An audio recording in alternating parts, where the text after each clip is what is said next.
할렐루야, 성도 여러분 반갑습니다. 오늘 이 아침에 우리에게 허락하신 하나님의 말씀은 구약성경 예레미야 8장 1절에서 17절까지입니다. 8장 1절부터 17절까지입니다. 함께 합독하시겠습니다. 여호와의 말씀이니라. 그때 사람들이 유다 왕들의 뼈와 그의 지도자들의 뼈와 제사장들의 뼈와 선지자들의 뼈와 예루살렘 주민의 뼈를 그 무덤에서 끌어내어 그들이 사랑하며 섬기며 뒤따르며 구하며 경배하던 해와 달과 하늘의 무별 아래에서 펼치게 하리니 그 뼈가 거두이거나 묻히지 못하여 지면에서 분토 같을 것이며 이 약한 민족이 남아있는 자 무릇 내게 쫓겨나서 각처에 남아있는 자들이 사는 것보다 죽는 것을 원하리라. 만군의 여호와의 말씀이니라. 너는 또 그들에게 말하기를 여호와의 말씀에 사람이 엎드려지면 어찌 일어나지 아니하겠으며 사람이 떠나갔으면 어찌 돌아오지 아니하겠느냐. 예루살렘 백성이 항상 나를 떠나 물러가면 어찌함이냐. 그들이 거짓을 고집하고 돌아오기를 거절하도다. 내가 귀를 기울여 들은즉 그들이 정직을 말하지 아니하며 그들의 악을 뉘우쳐서 내가 행한 것이 무엇인고 말하는 자가 없고 전쟁터로 향하여 달리는 말같이 각각 그 길로 행하도다. 공중의 학은 그 정한 시기를 알고 산비둘기와 제비와 두루미는 그들이 올 때를 지키거늘 내 백성 여호와는 여호와의 규례를 알지 못하도다. 너희가 어찌 우리는 지혜가 있고 우리에게는 여호와의 율법이 있다 하겠느냐. 참으로 서기관의 거짓의 붓이 거짓되게 하였나니 지혜롭다 하는 자들은 부끄러움을 당하며 두려워 떨다가 잡히리라. 보라, 그들이 여호와의 말씀을 버렸으니 그들에게 무슨 지혜가 있으랴. 그러므로 내가 그들에게 아내를 타인에게 주겠고 그들의 밭을 그 차지할 자들에게 주리니 그들은 가장 작은 자로부터 큰 자까지 다 욕심내며 선지자로부터 제사장까지 다 거짓을 행함이라. 그들이 딸 내 백성의 상처를 가볍게 여기면서 말하기를 평강하다 하나 평강이 없도다. 그들이 가증한 일을 행할 때에 부끄러워하였느냐? 아니라 조금도 부끄러워하지 않을 뿐 아니라 얼굴도 붉어지지 아니하였느니라. 그러므로 그들이 엎드려질 자와 함께 엎드려질 것이라. 내가 그들을 벌할 때에 그들이 거꾸로 지리라. 여호와의 말씀이니라. 여호와의 말씀이니라. 내가 그들을 진멸하리니 포도나무에 포도가 없을 것이며 무화과 나무에 무화과가 없을 것이며 그 잎사귀가 마를 것이라. 내가 그들에게 준 것이 없어지리라 하셨나니 우리가 어찌 가만히 앉아 있으랴. 모일지어다. 우리가 견고한 성읍들로 들어가서 거기에서 멸망하자. 우리가 여호와께 범죄하였으므로 우리 하나님 여호와께서 우리를 멸하시며 우리에게 독한 물을 마시게 하심이니라. 우리가 평강을 바라나 좋은 것이 없으며 고침을 입을 때를 바라나 놀라운 뿐이로다. 그 말의 부르짖음이 단에서부터 들리고 그 준마들이 우는 소리에 온 땅이 진동하며 그들이 이르러 이 땅과 그 소유와 성읍과 그 중에 주민을 삼켰도다. 여호와의 말씀이니라. 내가 술법으로 제어할 수 없는 뱀과 독사를 너희 가운데 보내리니 그것들이 너희를 물리치리라 하시도다. 아멘.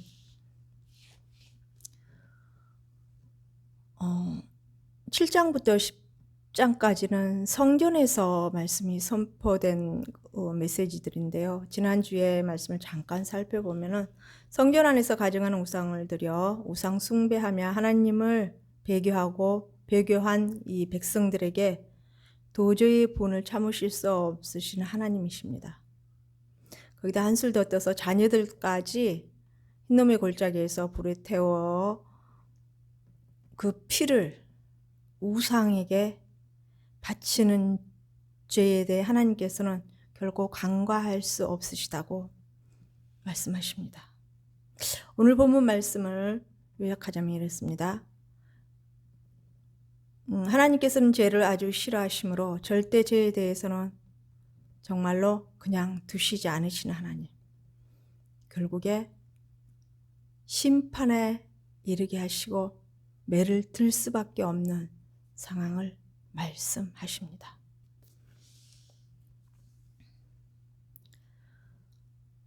어, 8장 이게 1에서 3절 말씀은 앞장의 내용이 이제 연속인데 이 바벨론에 의해서 저질러질 만행에 대한 애언이고요. 바벨론은 유다 백성을 능멸하기 위한 목적이 있는 내용임을 살필 수가 있습니다. 저기 1절부터 3절까지는 이렇게 뼈를 묘실에서 묘에서 다 끌어낼 것이며, 또한 2절에 그들이 하나님을 배교하며 그들이 사랑했던 우상 숭배자, 하늘에 생명이 없는 하늘의 별과 달과 돌과 나무들을 그들 아래에 분토같이 될 것이라고 합니다. 그리고 남아있는 자가 사는 것보다 오히려 죽는 것을 원하리라고 이렇게 기록해 두셨습니다. 즉 하나님의 심판의 도구로 유다의 침략에 들어온 자들의 패배자들을 더욱 모독하기 위해서 왕들, 귀족들, 그리고 선지자들, 일반 시민들의 무덤까지 다 해쳐서 더욱 그 뼈들을 끄집어내는다는 것입니다. 즉 이스라엘 백성들에게 시체가 매장되지 못한 채 버려지는 것은 큰 저주와 수치로 간주되어 있었습니다. 무덤이 파헤쳐진다는 것 또한 이와 같은 선상에서 받아들여져야 될 것입니다. 이러한 상황이지만 살아남은 자들은 포로로 잡혀갈 것이기 때문에 이러한 뼈들을 주워 모아서 이제 장사 지낼 수가 없는 상황에까지 이르게 됩니다. 그로 인해서 그 묘실에서 다 끄집어내진 이 바벨론 군대에 의해서 끄집어내진 이 뼈들은 결국 분토, 즉 똥처럼 버려져 버린다라는 것이죠. 그리고 2절에 백성들이 사랑하고 섬기며 경배하던 전체 즉 우상들을 기록해 두고 있습니다. 이 백성들은 하나님을 사랑하고 하나님과의 주종 관계를 맺었잖아요. 그래서 그 사랑과 마음의 중심을 하나님께 드렸어야 되는데 이들은 오히려 우상들, 즉 생명이 없는 우상들에게 그 마음을 빼앗기고 그 사랑을 쏟았었습니다. 그래서 우상에게 사랑과 중심을 바친 대가가 있게 되는 것이죠. 3절에 이것들을 지적하고 있는 요지는 도처에서 살육이 자행되고 죽은 자의 시체가 무덤에서 끌어내어 팽개쳐지는 등 하나님의 심판이 아무리 가혹할지라도 앞으로 하나님께서 살아남은 자들에게 내리실 징벌에 비하면은 아무것도 아니다라는 그러한 내용입니다. 즉 살아남은 자들은 죽은 자들보다 더 훨씬 비참해질 것이라는 것입니다. 열왕기하 25장 1에서 7절 말씀을 보면요, 남유다에 침략했던 이게 느부갓네살 왕의 그 군대가 예루살렘 성을 포위했을 때, 즉 BC 588년인 것만은 그때가 이제 확실한 것이죠. 왜냐하면 예루살렘 성은 BC 586년 5월 10일까지 만 1년 7개월 동안, 즉 약 2개월 동안에 약 2년 동안에 포위되었다가 이제 결국 멸망하게 됩니다. 예레미야 선지자가 계속 이 바벨론의 느부갓네살에게 항복하라고, 그것이 살 길이라고 남유다 왕과 그 백성들에게 선포했지만 이들은 결코 이 말에 순종하지 않았었습니다. 이 심판은 하나님께서 정하신 것이기 때문에 그 70년의 그 바벨론에서의 그 포로 생활은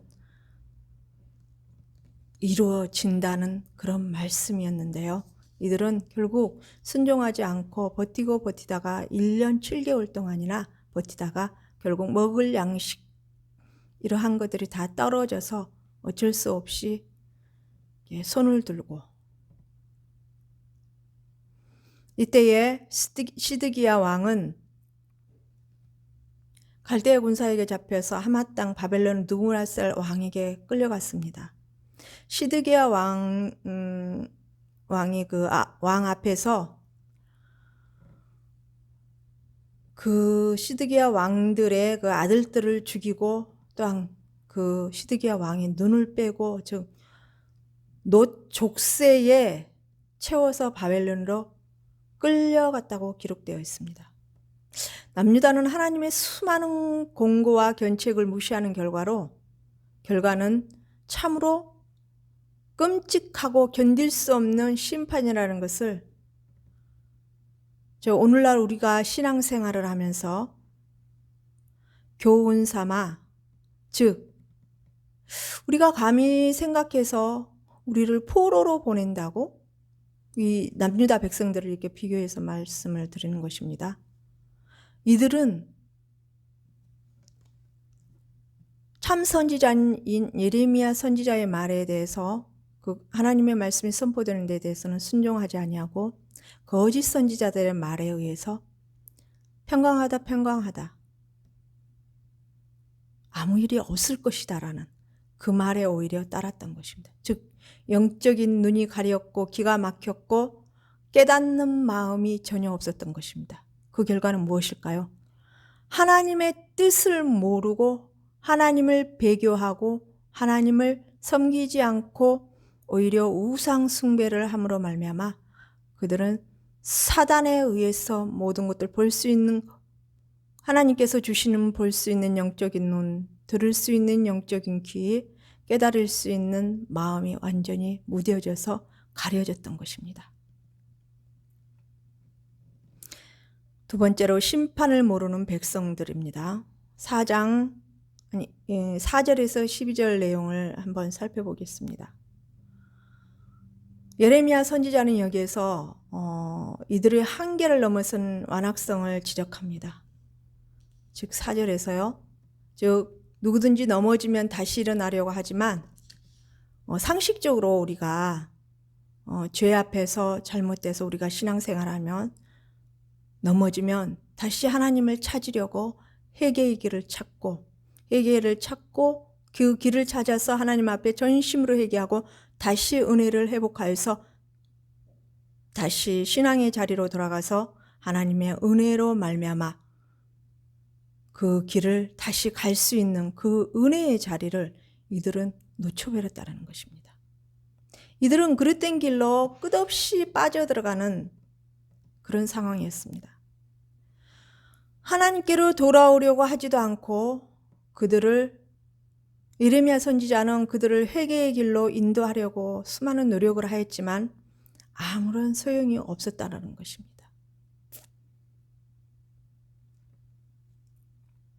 그리고 유다 백성은 완악하고 목이 곧은 백성, 즉 교만한 이들은 하나님께 돌아오기를 거절합니다. 5절에 살펴보면요.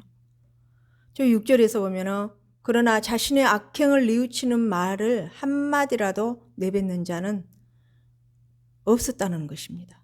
그들은 전쟁에서 날뛰는 말같이 제멋대로 행하고 여호와께로 돌아서지 않고 그들의 죄의 길을 향해 지속적으로 가고 있다는 것입니다. 즉 7절에 보면요. 각종 조류들을 비유해서 예화로 예레미야 선지자는 이 조류들도 하나님의 뜻에 의해서, 즉 하나님께서는 자연계의 새들로 하여금 그 시기와 때를 본능적으로 알 수 있도록 모든 동식물들을 지으셨습니다. 그렇기 때문에 그것들은 자연계의 법칙에 자동적으로 반응을 하는데 한탄하는 말씀으로 내 백성들은 하나님의 율법의 하나님의 뜻을 알지 못한다라는 것입니다. 즉 이 조류들의 예화를 들 만큼 요한은 대조적으로 언약의 백성으로 택함받은 백성은 여호와의 법을 한 번도 들어본 일이 없어 알지 못한 자들처럼 모르고 있고, 즉 여기서 알다의 언어에 해당하는 이 야다는요, 단순한 지적의 인식보다 훨씬 더 중요한 의미로서 전 인격적인 체험의 의미를 담고 있습니다.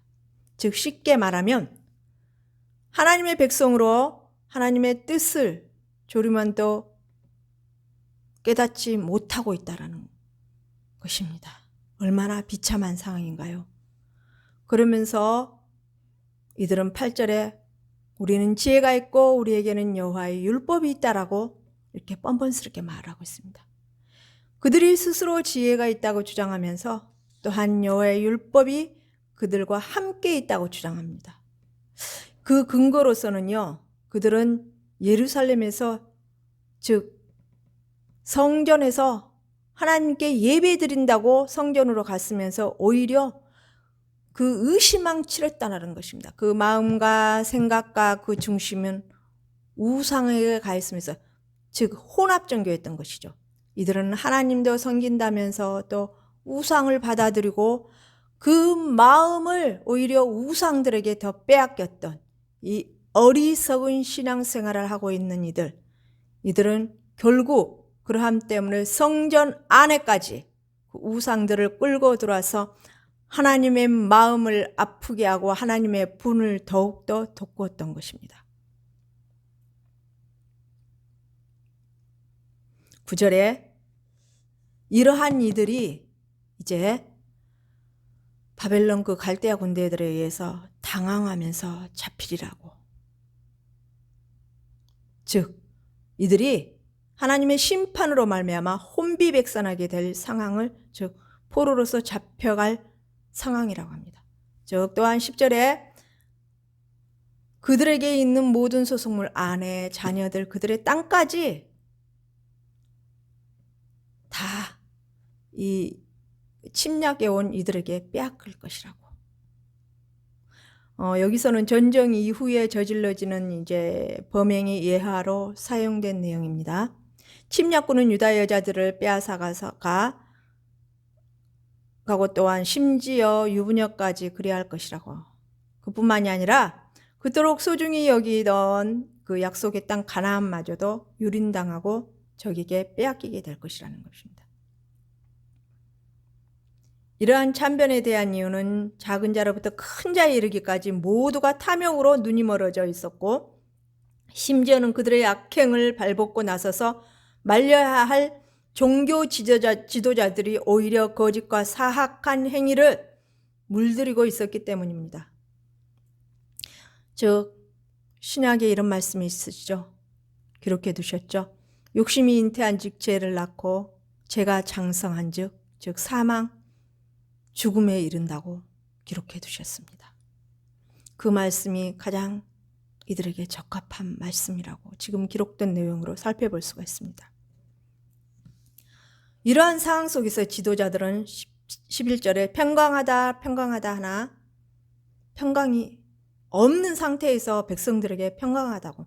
즉 종교 지도자들은 민족 전체가 중병을 앓고 있는 이 파국에 일어날 직전인데도 불구하고 무사할 것이라는 헛된 확신만을 심어주고 있는 것입니다. 자, 즉 또한 12절에 보면은 그들이 그러한 가증한 것들을 행하고서도 우상 숭배, 즉 그 마음을 우상에게 다 빼앗기고 그 가증한 것들을 성전 안에까지 들여와서 행해도 하나님 앞에 전혀 부끄러워하지도 않고 그들의 얼굴이 부끄러움 때문에 붉어지지도 않는 그러한 뻔뻔스러운 그들의 모습. 그들은 이러한 거짓을 위한으로 백성들을 속이면서 조금도 부끄러워하지 아니하였으며 얼굴색도 바뀌지 않았다고 합니다. 이러한 상황이라 이제 그들에게 남은 것은 하나님의 엄위하신 심판뿐이라는 것입니다.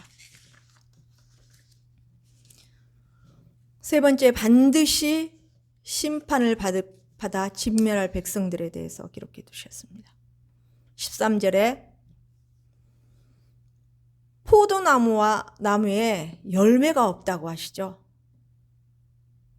즉 하나님의 백성들, 유다 백성들을 정말 옥토 같은 밭에 하나님께서 심으셨으나 아버지께서 극상품의 포도 열매를 바라시며 극상품의 주의 자녀들로서 성장하여서 이방에 오히려 하나님의 자랑거리가 되어서 하나님의 이름을 높이며 영광을 드러내기 위해 원했던 이 백성들은 너무나 피폐해지고 죄에 휘말리고 죄를 쫓아가고 하나님을 잃어버리고 우상을 쫓아감으로 말미암아 하나님을 배교함으로 말미암아 그 열매, 하나님께서 기대하셨던 그 열매들은 하나도 없다라는 것입니다.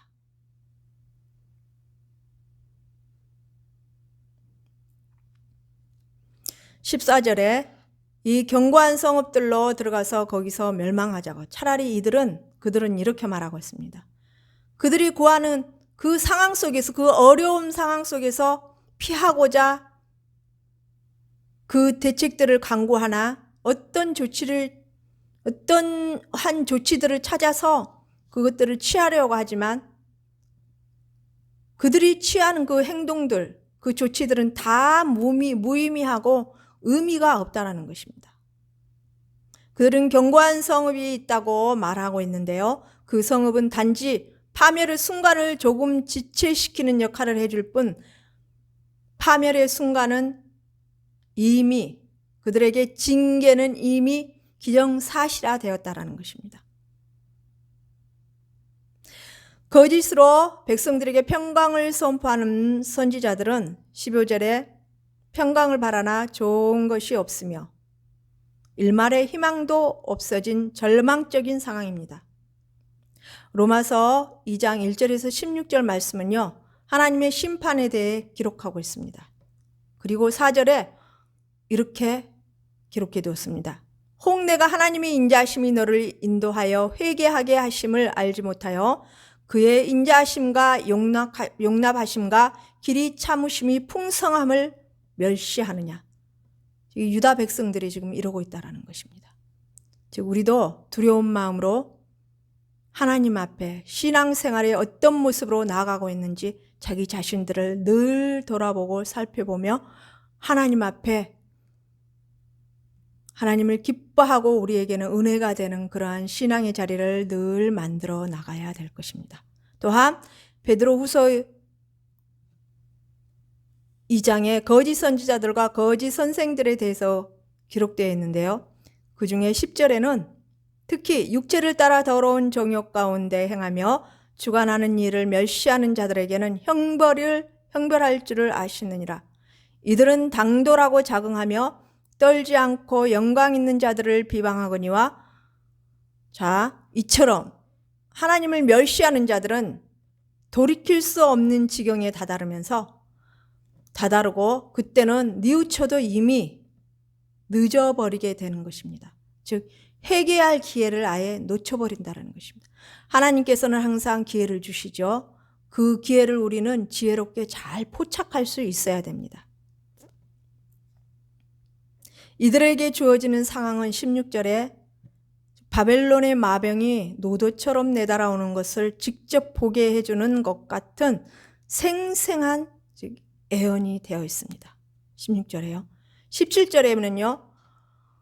뱀과 독사를 너희 중에 보낸다고 말씀하십니다. 13절에 이어 다시 하나님의 말씀이 등장하십니다. 13절과 본절 사이에는 백성들이 부르짖는 소리들이 담겨 있는 것입니다. 이 본절에서 17절에서는 심판이 닥쳐오는 것이 독사가 달려드는 것으로 비유되어 있습니다. 이 독사에 대한 예화는 민수기 21장 6에서 9절 말씀을 살펴본 내용을 생각하게 합니다. 그들의 조상들이 애굽에서 나와 광야에 있을 때 하나님을 원망한 죄악으로 그들은 하나님이 보내신 심판의 불뱀으로부터 고통을 당했던 것입니다. 그렇지만 그 당시에는 불뱀으로부터 벗어날 수 있는 구원의 손길이 있었지만 지금 이 유다 백성들에게는 구원의 손길이 전혀 없는 안타까운 현실입니다.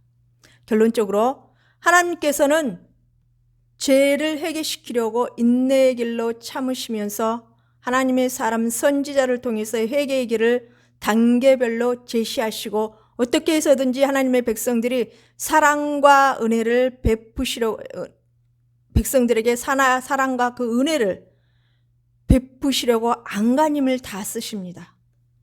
그러나 목이 곧은 이 교만한 사람들은, 이 유다 백성들은 끝내 그 기회를 놓치고 마는 안타까운 이 본문의 현실 사항을, 내용을 볼 수가 있습니다. 현재 우리의 모습은 어떤가요? 바로 알고 이 말씀 내용을 통하여서 깨닫고 하나님께서 보내시는 신호, 즉 이 땅과 교회와 각 개인에게 주시는 사인을 분명히 바로 알고 깨달아 죄악과 싸우기를 피 흘리기까지 싸우며 승리하는 신앙의 자리에서 서 있어야 할 것입니다. 또한 죄의 회개가 없으면 분명히 그 결과의 대가를 치르게 된다는 것을 깨달아야 할 것입니다. 우리는 연약한 존재라서 성령님의 도우심이 없이는 이 세상을 살아가면서 죄를 지을 수밖에 없습니다. 그러나 성령의 충만함으로 말미암아 머리에서 발끝까지 성령의 물에 충만히 잠겨서 온전히 성령님의 지배를 받고 성령님의 뜻을 따라서 말하고 보고 생각하고 행동할 때에 성령님께서 온전히 우리를 죄의 자리에 서지 않도록 그 길을 막아주실 것입니다. 그리고 사단의 계계까지도 그들이 정말 우리가 온 마음 중심과 온 뜻을 다해서 하나님만을 바라보고 믿음으로 신실하게 나갔을 때에 그 모든 것을 또한 막아주실 것입니다. 그러나 우리는 미련하고 또한 하나님의 뜻을 제대로 모르고 살아갈 것들이 훨씬 더 많습니다.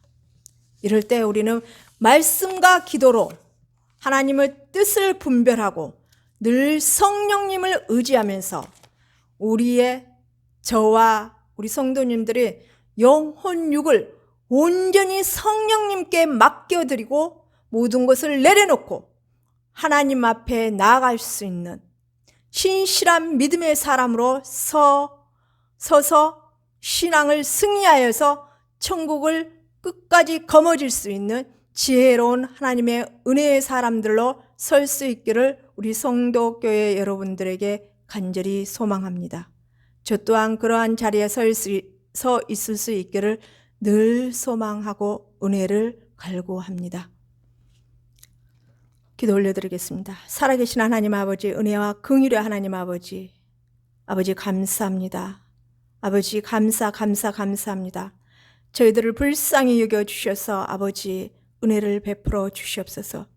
늘 하나님 아버지 우리가 살아갈 때에 하나님의 은혜의 손길이 하나님의 임재 안에서 우리가 혹여 죄의 자리에 서 있을 때에 바로 깨우치고 돌이킬 수 있는 영적인 민감함을 허락하여 주시옵시고 우리가 늘 하나님의 뜻을 선택하고 하나님의 뜻대로 갈 수 있는 성령의 지혜로 충만할 수 있는 지혜로운 하나님의 사람으로 설 수 있도록 하나님을 기쁘게 해드릴 수 있는 자리에 설 수 있도록 우리를 늘 인도하시고 이끌어 주시고 함께하여 주시옵소서. 오늘 본문 말씀을 통하여서 현재 우리의 삶이 현재 우리 내 자신 스스로가 하나님 앞에 서 있는 모습이 어떤 모습인지 돌아보고 또 돌아보면서 아버지 두렵고 떨리는 마음으로 하나님 앞에 하나님의 그 사랑을 온전히 거머쥘 수 있는 하나님의 그 사랑을 온전히 받고 은혜의 자리에 늘 서서 하나님의 기쁨의 자리에 기쁘게 해드릴 수 있는 자리에 설 수 있는 저희들이 될 수 있도록 한 주 동안 또 붙들어 주시고 인도하시고 함께하여 주시옵소서. 아버지 저희들 부족하오니 성령님께서 늘 은혜 자리로 이끌어 주시기를 원하오며 거룩하신 주 예수 그리스도 이름 받들며 감사하며 기도 올리옵나이다. 아멘.